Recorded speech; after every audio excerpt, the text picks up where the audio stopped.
Hey, my name is Tom Jacobs. I'm an evolutionary astrologer, also a channel, energy worker, and medium.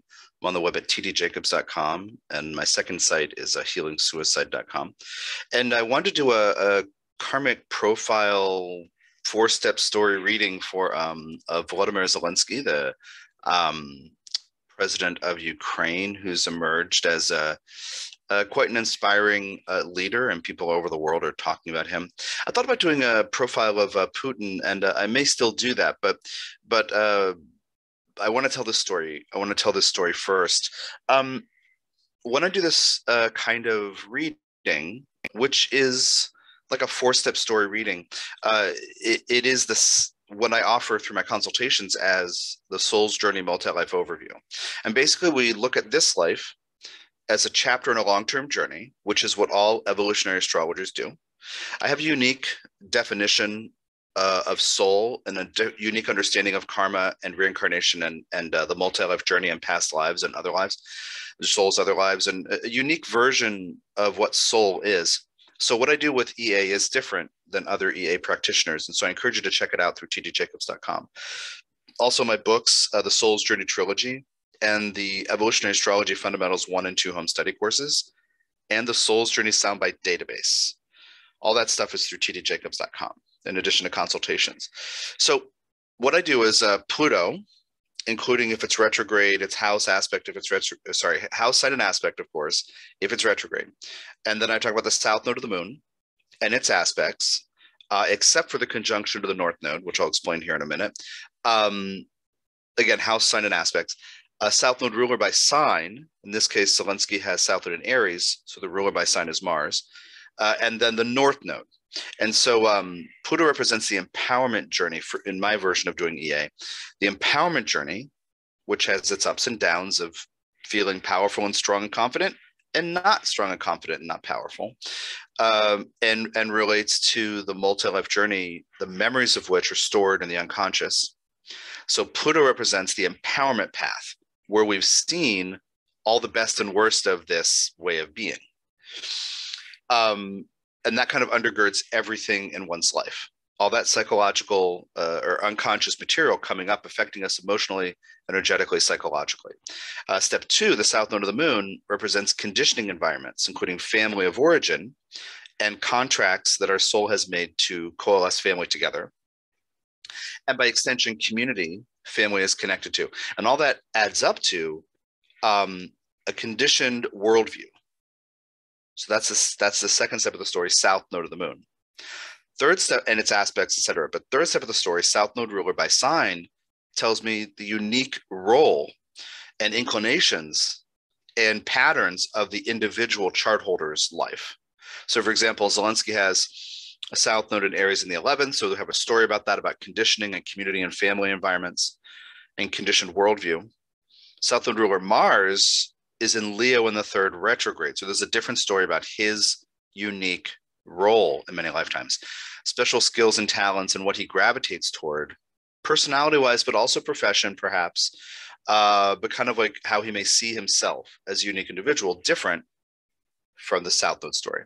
And then the north node of the moon, what the person has not been taught in many lifetimes, because the contracts between the souls that create family represent the south node and some of these aspects with the nodes. And then the north node is what's kind of been intentionally left out. So now that's just an overview.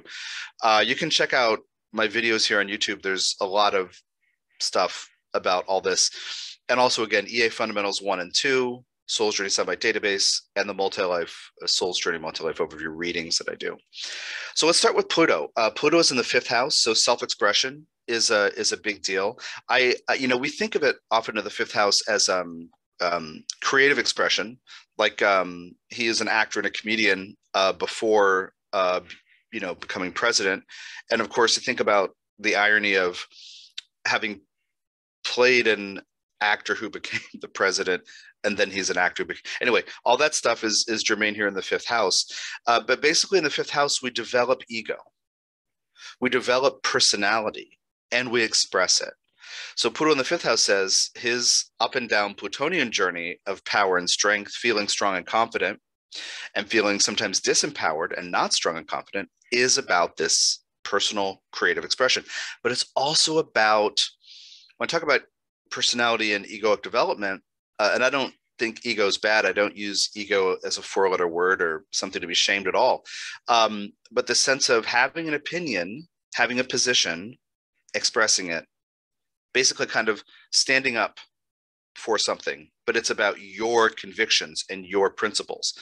Now, for him, there's a really strong moral, ethical component, but not everybody who lives in the fifth house have that as guiding their expression. Sometimes it's the right to perform, or the right to express, or the right to tell the truth, or to again, like, express or perform or find something. So with him, we know he's had this career before politics of being a creative person, and everybody's looking at the clips of him with the Ukrainian dancing with the stars kind of thing, and he's fantastic. All this fifth house expression stuff, but Pluto is retrograde, and what that means is, in many lifetimes, or in all of his lifetimes, he's trying to find the right expression. When to offer an opinion? When should he think his opinion matters?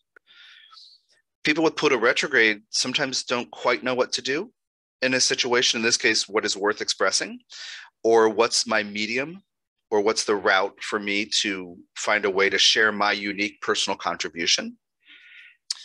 Sometimes they feel blocked in that expression for various reasons. But what I want to say about him is that, but what often happens with retrograde planets, especially when like Pluto's retrograde or South Node ruler, in this case we have both in his chart, but with the Pluto retrograde, he's not quite, people with that aren't quite sure what they're supposed to be doing. So if you explain Pluto in the fifth to somebody who has it direct, they'll say, okay, sure, I get that. That's not always pleasant, it's not always happy, but they have a sense of doing something and making a choice. Pluto retrograde people sometimes feel like they're the only ones who don't get it.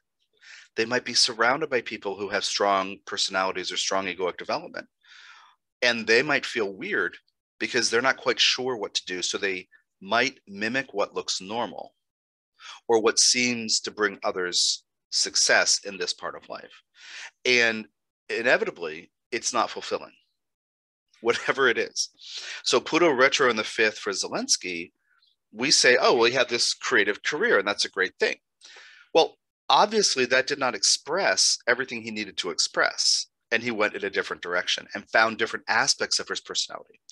And with this kind of idea, with this kind of placement, in some lifetimes, he may get a lot of attention, right? Pluto in the fifth house. I shine my egoic offering, my song, my poem, my dance, my expression, my acting, comedy, whatever, and get a lot of attention for things that may not matter to him.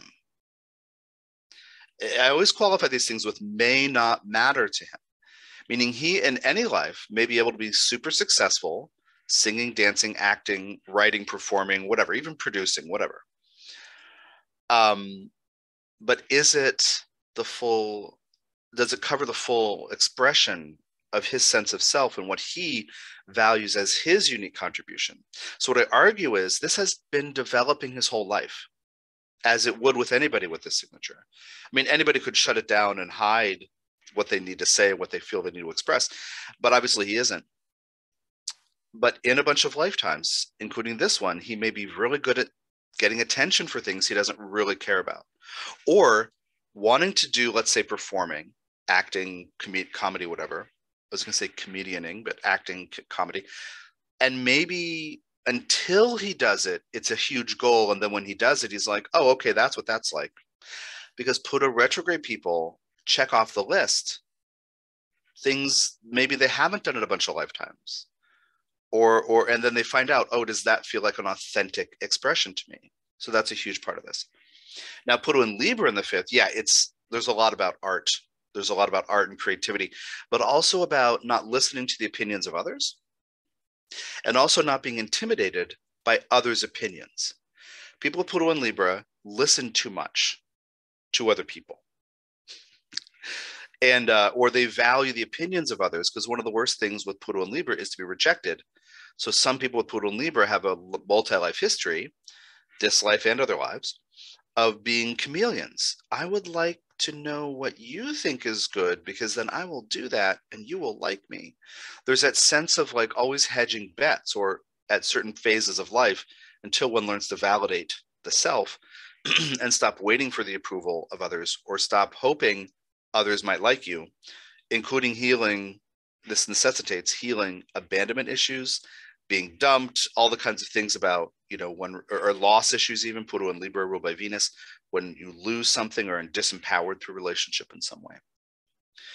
So Pluto retrograde in Libra in the 5th. And I know a lot of people are going to ask me, what about that Libra is intercepted? I don't work with interceptions.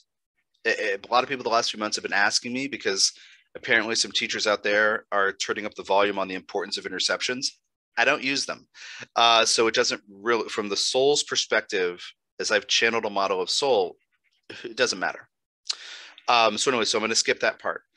But to create peace is another need for Pluto and Libra, to create harmony, balance, and peace. So to bring joy by helping people laugh, that's a Libra 5th house thing. To do creative expression and create lightness and happiness, that's one thing. But the other part, and then that's part of his experience before being a politician. And now in this situation, with this, unprovoked war, this invasion, he's challenged to speak out for Libran purposes. Collecting people together, right? Helping people band together, and also speaking his truth and offering his unique contribution and taking a stand, which will become important in step 2 of the story, or step 4 of the story, when I talk about Pluto conjunct the North Node. Right now, I'm going to leave that out. In the 4-step story that I do, I don't talk about conjunctions to the North Node until step 4, which is about the North Node. Okay, so this is going to be a quick and dirty overview. I'm not going to do all the aspects I could do, but I want to really help you understand throughout different phases of his life, and this is one of them, he'll be challenged to take a stand and express, to overcome any doubt or waffling, so any doubt that his opinion matters, any doubt that his voice isn't important, his real voice, not his creative voice, his authentic voice. As I say that, I get the image of somebody being valued for their creativity, like in certain lives. But when that person says, you know what, I have an opinion about politics, everybody's saying, oh no, you're the funny one. You make us laugh. Don't, you stay out of this. For whatever reason. You're too young, you're the wrong gender, you're the wrong whatever. Or because you're so funny, you can't be smart enough, right? An assumption, right? Even though the funniest people are quite smart. Anyway, so, but sometimes the people in charge don't see that because they want to think they are smart. Which leads me to the last bit here. Pluto in the 5th can also be when I express healthy, authentic ego, I may attract out of the woodwork people who perceive they need to prove the validity of their ego, of their own egos. So like if I tell a joke and somebody else kind of talks over me or interrupts me or needs their joke to be funnier, right? Or getting the last word, right? There's a thing where people with Pluto in the 5th sometimes express naturally. Other people say, but I want to express, like in response, because they feel invalid. So essentially, it's a long-term journey about self-validation. Create and express because it's authentic to you. Here in a particular, very specific way of saying it, write and tell your jokes, not because you want others to laugh so you feel accepted and safe, but because they might warm the hearts of others. Because you want to bring joy to other people. Okay, so that's the first part. That's kind of the overview of the Pluto story, and not listening to others. But that's why I keep saying taking a stand. Everybody with Pluto and Libra must. People with Pluto in the 5th house must. And this whole retrograde thing thrown in there, this situation is probably, I would bet, is giving him a chance to overcome some stuff from other lifetimes where he maybe couldn't bring his voice forward. Imagine this scenario that's going on in Ukraine right now. And he is really smart, but he's 14 years old. And he wants to help people, but he can't. Just imagine different contexts in different lives. Or again, imagine somebody who wouldn't be taken seriously for some reason, because of gender, because of job role or something like that. Okay. Anyway, so that's step number one. I'm leaving out the square to Mercury just for now, but I'm going to move on here. Step number two, south node of the moon. And this tells me in this kind of analysis what kinds of conditioning environments, what kind of conditioned worldview the person has been exposed to. And the idea is that the soul knows that when you as a human are born, you're going to be a baby, which means naturally you're helpless and clueless. So you need constant care, but also you need to be trained how to live. What is it to be a person in this context, right? In this, with this ethnic or religious history, with this kind of political culture, with this religious background, with this whatever, in this cultural or this social context, what does it mean? So souls coalesce teachers to create an incubator for the tiny human, the helpless baby. So every life, the person is born, and the blank slate root chakra, which is the foundation of the person's energy field and whole life, is imprinted with what's in the minds and hearts and coming out of the mouths, the teachings, the attitudes, the beliefs, the emotions, the familial issues that travel down through generations. So the south node is this conditioned worldview. I assume the world's like this because every time when I emerge as this helpless, clueless baby, I'm imprinted with the message, this is what the world is like. So south node in the 11th is being shaped by social events, by networks of people, by groups of people who come together with a shared vision. It can also be being shaped by blending into the crowd or by trying not to stand out too much. Success comes from blending in, or there's safety in numbers, right? Another level of it is keeping up with the Joneses, where we measure our success or status based on our neighbors and vice versa, like trying to like not fall behind socially or regarding trends or fashion or anything like that. The joke I always have in my mind, some of you may have heard this, not the joke, but the image, it's kind of funny, is imagine a family living on a street in a house, everything's fine, things going normally. And one day, one of the parents walks in the door and says to somebody else, those people across the street got a boat. Should we get a boat? Like, are we doing okay if we don't get a boat and other people are getting boats? We would say it's silly, but there's a thing about fitting in the 11th house that's quite important. But also sometimes being lost in a crowd, right? Maybe the individual voice isn't encouraged or something, right? So this is in Aries. And so this is happening through the lens of, or through the filter of, the need to act quickly or be defensive or be assertive. Now, some people with the South Node in Aries come from families where there's a lot of conflict, or there's this kind of might sound like a weird thing, but first responder energy, like people who are good in a crisis, whether formally or informally. Say first responder, you know, military, police, fire and rescue, and all that kind of stuff. Sometimes a focus on conflict, right? Or a focus, sometimes the families have a lot of arguing and bickering within them. But sometimes it's just kind of, you know, courageous people who might even be leaders, Aries in the 11th, right? In certain ways. I haven't researched his family history, but there's a history of being in the middle of something in a group and needing to respond decisively, right? So this is part of his thing. In the midst of conflict or crisis or something. But Eris, the dwarf planet Eris, Eris, is conjunct this. And my version of Eris includes we either push people's buttons or we can light fires under them. Pushing people's buttons means sometimes, mostly accidentally, sometimes intentionally, exposing others' raw nerves, making them feel insecure in some way, like pushing their buttons, like, you know what your problem is, and then you name the thing that's that person's problem, that kind of thing. And so Eris on the South Node says, you know, competition, chaos in society, maybe even in the family. Maybe people have had conflict because they set each other off. They push each other's buttons, right?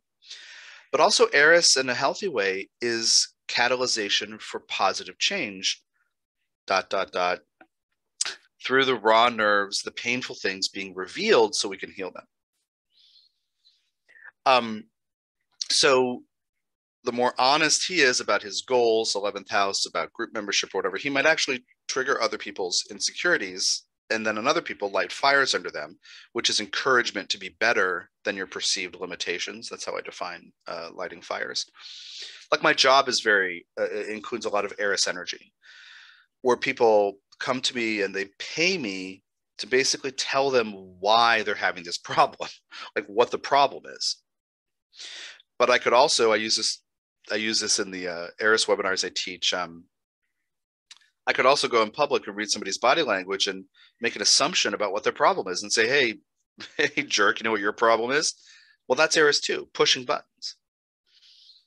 Or lighting fires. So I light fires under people. I help them understand they are not limited by their vulnerabilities, their insecurities when their raw nerves are exposed. I help coach them into knowing they're better than their fears. They can develop strength and confidence and heal. And all Eris things require facing the reality of vulnerability. So anyway, so this is part of his, part of his thing. In groups, he'll push people's buttons or he'll light fires under them. Right now, he's lighting fires under the Ukrainian people. Okay. There are a couple squares to the nodes I want to talk about. And it's Lilith in the first, true black moon Lilith, the oscillating apogee, not the mean position, but the true black moon, and also Nessus, both in Cancer in the first house. And squares to the nodes in my work, I don't teach skip step or misstep. I think all other EA people must gravitate toward those. But I teach them as unresolved issues. You know certain things about it. Let's say you know 4 or 5 key things about living this way. But you might trip over your shoelaces if you rely on those and don't learn new choices. Because what if there are 9 or 10 key things anybody would need to know to be happy and healthy with those energies? So true black moon Lilith in the first. Autonomy is the big one here. Autonomy, and in Cancer, needing to process through emotions and honor emotions and let himself have the changeability in emotions that he may have. An unresolved issue to the South Node, something square the South Node says, in my family systems in every life and in my journey, because this is relative to the South Node, we're modeling this for each other in family. These have to do with our family level contracts but among the souls. What's the right thing? What does independence, what does autonomy, what does dealing with emotions mean? And Nessus typically indicates that we try to suppress our instinctive side. Well, for me, Lilith and Nessus are both about instinct. And so for him to not water down or deny his intense reactions to limited autonomy or to bullies, right? To let himself have his anger at what's going on. In other words, he may come from a family where anger or saying yes and no to others or independence, first house, or dealing with feelings, like an individual dealing with his or her own feelings, first house Cancer, may be suppressed in some ways. And the thing with Nessus and with Lilith is we have to integrate our instinctive sides and the different strategies. He just happens to have them together, not suppressing, learning that, learning to get to know our animal selves is not losing control. It doesn't have to be losing control. That's part of Nessus's fear, is the loss of control. Stay tuned for more teachings on Nessus. I have a bunch of teachings on the Lilith all over the web and also over tdjacobs.com. But I'm developing more to share publicly on Nessus soon. Okay, so those are squares to the nodes, unresolved issues. Now just take a moment and realize that's key, but also there's Jupiter. I forgot I can do this. Jupiter in the first house. So we expect somebody with Jupiter in the first house to be very confident, right? It's retrograde. So he's trying to find out the right reasons to be confident, to be assertive. When should I speak out? Gemini ascendant. So it's a lot of energy in the body, but when should I speak out, right? So there are these moments of pressure clarify, right? So certain retrogrades expression. Well, then also I mentioned the Pluto is retrograde. Oh my gosh, look at that. Saturn in the fourth is retrograde. Oh, Mars in Leo in the third is retrograde. All those things are retrograde. Including that first house, their first house Jupiter. So I think that not necessarily trauma, but chronic stress and something like an invasion like this, an unprovoked evasion, where we're pushed into stress, I think would be very clarifying for people with retrograde planets, because it's a survival issue. And so the person has to put his foot down. So anyway, Mars, what's worth fighting for? Jupiter in the first, what's worth expressing? What should I put my faith in?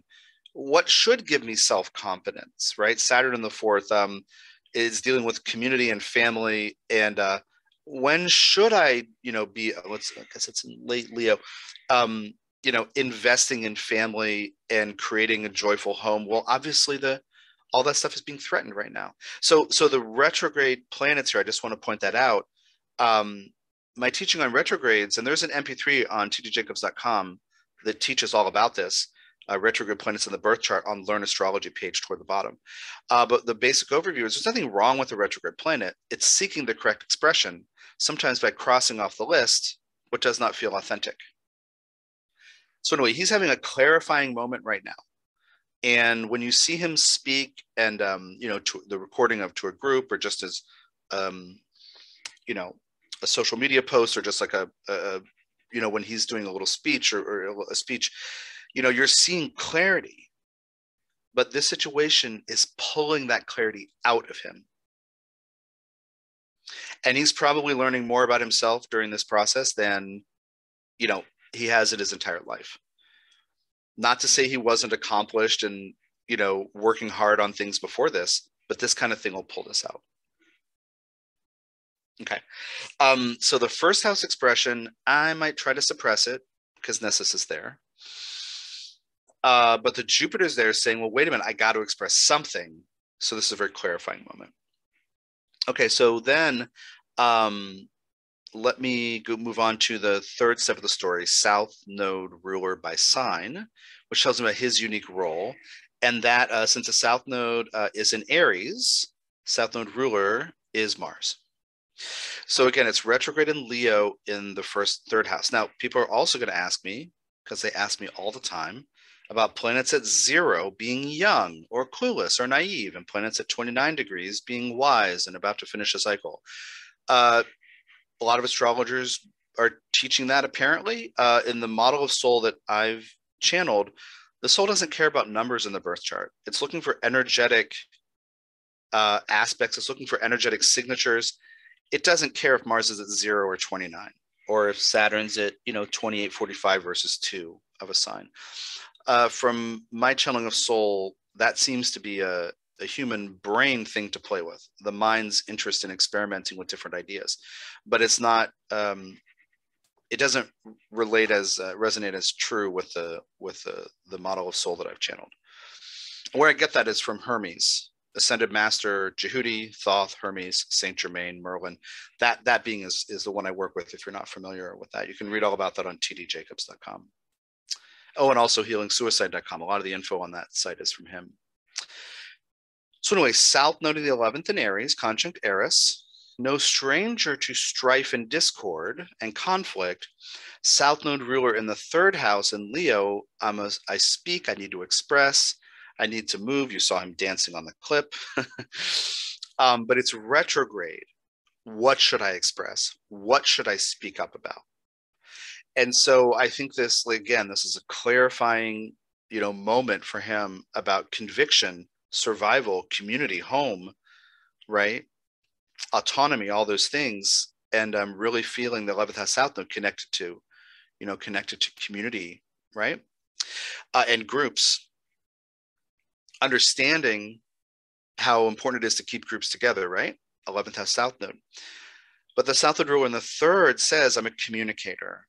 But again, it's retrograde. I may have in many lives communicated things because it seemed like the right thing to do, or it looked, people seemed successful in doing this. Remember that idea? I'm looking around because I feel like a weirdo. I don't know what to say, or I don't know what my authentic expression is. So I'll do what looks normal, and hopefully that works. So think about the Pluto retrograde story. Libra in the fifth. I'm super creative, but I'm not quite sure what to do. I have something to say, but I don't know what format. And then the South Node ruler in Leo in the third, it echoes it. So I guarantee you, in many, many lives, he can get a ton of attention for performing things he doesn't care about. I say performing a role. It might not always be creative. Let's imagine him in some other life on a track of politics, and then thinking, you know what I really want to do is ballroom dancing. Or what I really want to do is be a comedian or an actor, right? In this life, he started the other way. Anyway, so what do I have to say? What's important to express? And you would think Mars in the third, and we're seeing that fire, right? Mars and Leo in the third, of course, when he speaks. And but it's retrograde, so he has to have been finding the correct expression. And again, this is a clarifying moment to pull this out. This Mars is opposing two planets in the ninth house. And that means that he, in many lives, in his unique personal role as an individual, may feel confronted by or blocked or up against people who fit this other energy, situations and people. Now, yes, it's his psyche. Sun and Venus and Aquarius in the ninth are opposing Mars. Many levels to read this on. But when we think about the karmic story analysis, when he does his South Node ruler and he's retrograde in Leo in the third house, he will find opposition to these other planets in the form of other people. So people who believe things, ninth house. I mean, this is Putin for him at this stage of his life. People who have huge personalities or are quite influential, Sun. And by the way, Putin is a very Venusian person with, he's got the Leo Pluto on the Leo South Node. And his South Node ruler by sign is therefore Sun. That's in Libra with Neptune and I think something else I can't remember. But anyway, he has a very strong Venusian manipulation thing going on. He always has. Anyway, so Sun Venus people.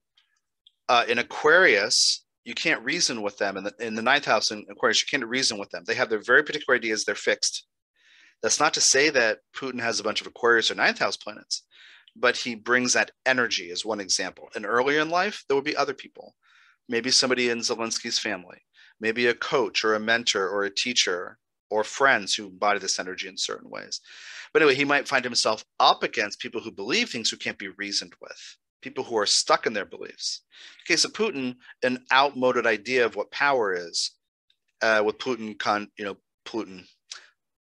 with Pluto conjunct the South Node. He's got an old idea and he has a craving for power and therefore the feeling of being relevant. Leo being validated by Pluto, Plutonian things. Anyway, so coming up against other people's strong egos, people who believe things, who aren't moved, who can't be reasoned with. And so this is a challenge in various manifestations in many lives for Zelenskyy.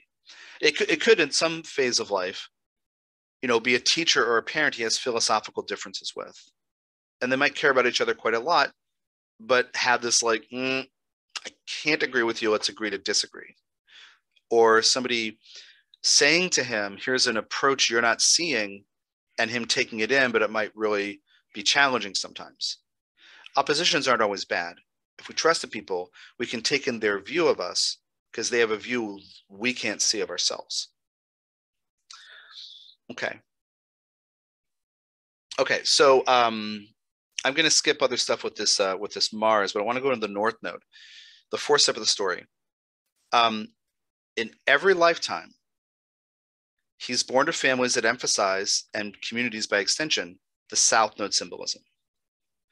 So the North Node is opposite, and that is down here, right? Actually, Let's just make it a little smaller. Okay, so just basically focusing for a moment on Libra 5th house North Node. It's been left out in many lifetimes. Now the Pluto's there, so he has to do this to make life feel meaningful. But the North Node's there that says no one's ever shown him effective ways of doing this.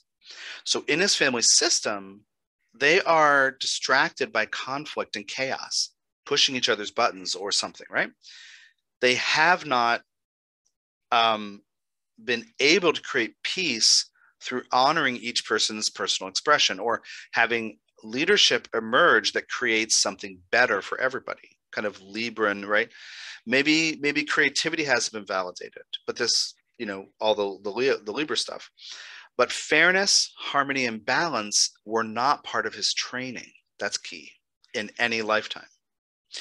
So he has not been shown healthy versions of Libra 5th house. He's probably seen unhealthy versions of ego and expression and art and creativity. And when somebody, gives him or herself the right to express versus not, he's probably seen unhealthy expressions. That's natural for how we're wired with our North nodes, because it's the opposite of what's familiar with our South nodes.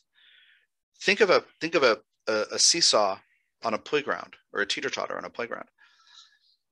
Normally you have two people on it, right? Imagine one person on one end of it, weighting it down. That's the weight of the emphasis of the South node. The emotional memories weight us, right? That weight us down. We are filled with those.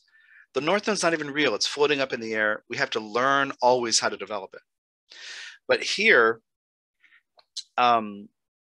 key with this, nobody in many lifetimes has taught him to do this Pluto in healthy ways.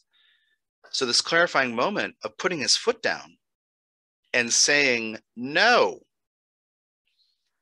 Other stuff in the chart says, maybe there's some challenges in many lives, but this is like quite, this serious moment. Nobody's taught him to stand up and own Pluto.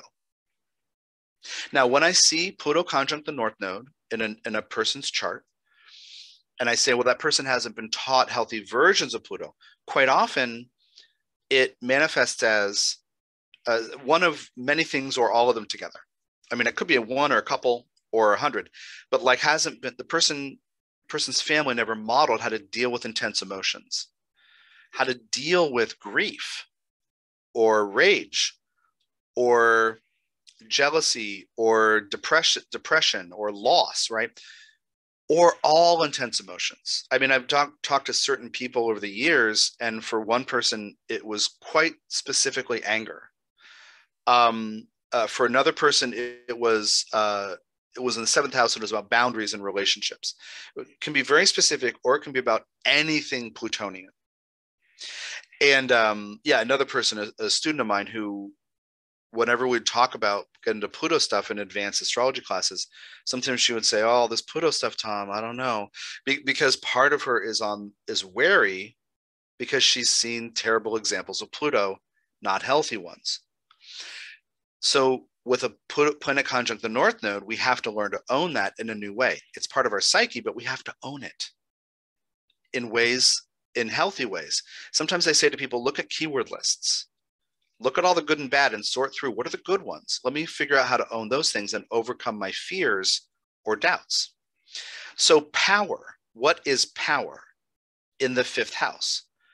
Standing up and having a strong ego. We're watching Zelenskyy develop that.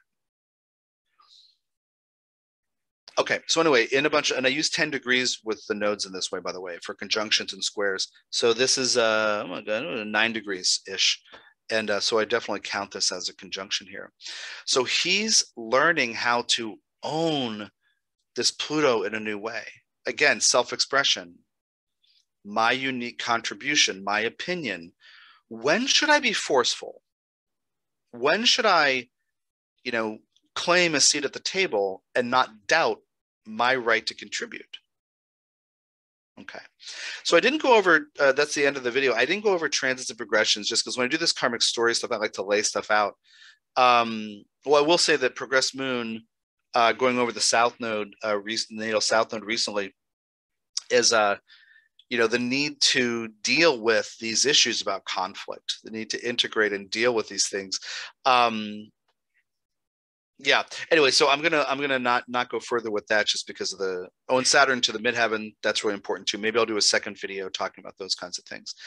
Anyway, thanks for your time and energy, and I hope this has been helpful. And check out tdjacobs.com for my courses, my books, and all of my consultations, where I'll do an analysis of your multi-life journey too. Take care.